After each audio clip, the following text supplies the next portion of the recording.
Let's be honest. There's a battle going on for your financial future.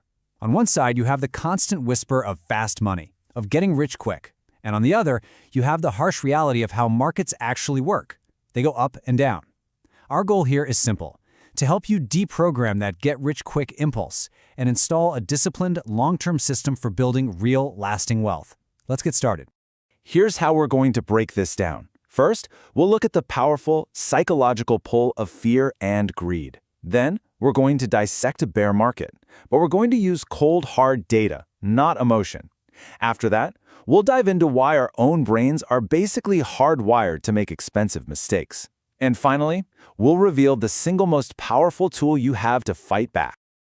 Every single investor, it doesn't matter if you're just starting out or if you've been doing this for decades, you face this internal battle. It's a tug of war between two really powerful feelings: that desire for quick wins and that deep, gut-level fear of losing it all. Just understanding that this battle is happening inside you, that's the first step to winning. This quote from Morgan Housel's fantastic book, The Psychology of Money, is really the foundation for everything we're about to talk about. It nails a fundamental truth. Your intelligence, all the research you do, the complex spreadsheets, all of that is secondary to how you act when things get scary. Your temperament, not your IQ, is your greatest asset. And this is the test. This chart shows the COVID-19 crash in early 2020. It was the fastest drop into a bear market in a century. When you're watching your life savings just evaporate day after day, that's when your behavior takes over. The critical thing isn't what you know in that moment, it's what you do, or, more importantly, what you don't do. So you have to decide which game you're actually playing. The get-rich-quick game? Well, it's a gamble. It's all emotion and chasing that instant high. But building long-term wealth? That is not a gamble. It's a system. It's a marathon, not a sprint. It's methodical, it's logical, and honestly, it's kind of boring. But let me tell you, in investing, boring is good. Boring is where the real money is made.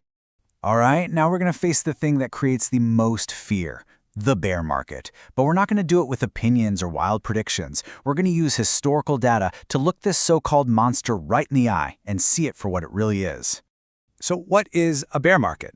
It's just a definition. It means the market has fallen by 20% or more. That's it. It is not a signal that the world is ending. It is a normal, recurring part of how all of this works. Think of it like winter in the farming cycle. It's harsh, for sure, but it's expected. And it always, always ends. Now for the numbers. Since 1927, the average drop during a bear market has been about 38%. Now, that number isn't meant to scare you, it's meant to ground you in reality. Yeah, it's a big drop. It hurts. But by knowing the historical average, we can prepare for the pain instead of being shocked by it when it arrives. And how long does that pain usually last? Well, the average is about a year and a half. That's from the very top of the market to the very bottom. Now, that's not a short amount of time, but it's not forever either. It has a historical shelf life, and that's a key piece of information your emotional brain tends to forget when you're in the middle of it.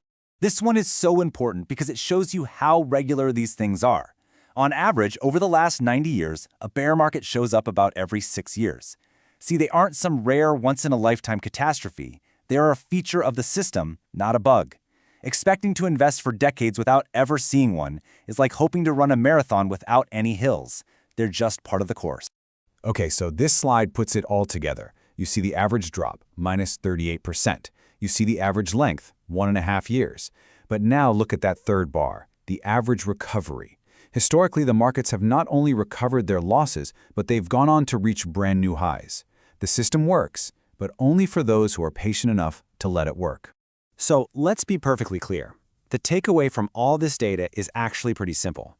Bear markets are going to happen. They are going to hurt, they will test your resolve. But for the investor who has a plan and has the discipline to stick with it, these scary times are exactly when the seeds of future wealth are really planted. All right, we've looked at the market. Now we have to look in the mirror.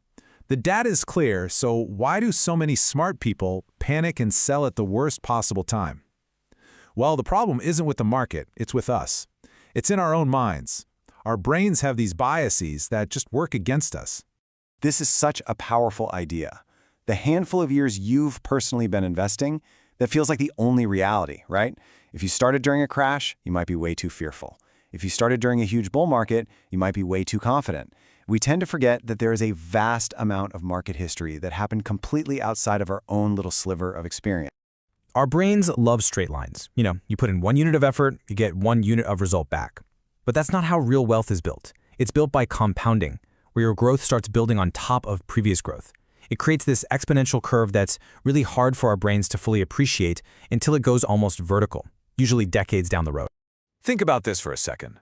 The person predicting doom and gloom always sounds so smart, so cautious.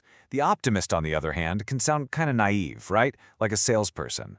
What this means is that when things get rough, fear and pessimism are incredibly seductive. Panicking can actually feel like the intelligent thing to do, even when decades of data are screaming at you to do the opposite. So let's name the real enemy here. It isn't the bear market. It's not volatility. The single greatest threat to your long-term wealth is your own undisciplined reaction to those things. It's selling in a panic. It's chasing that hot tip your buddy gave you. It's listening to some guru on TV. And maybe the most tragic of all, it's abandoning a perfectly good, sound plan right when it's about to pay off the most. So we've identified the problem, and we've talked about what causes it. Now it's time to talk about the solution. And it's the one resource that's available to every single person. I don't care how much money you have or how smart you are. It's the most powerful and the most underrated advantage in all of investing: time. This quote just nails it. The goal is not to be a hero. It's not about finding the next Amazon or perfectly timing the market. The goal is to survive. It's about creating a reasonable plan and then having the discipline to not get shaken out of it. That lets you stay in the game long enough for the real magic to happen.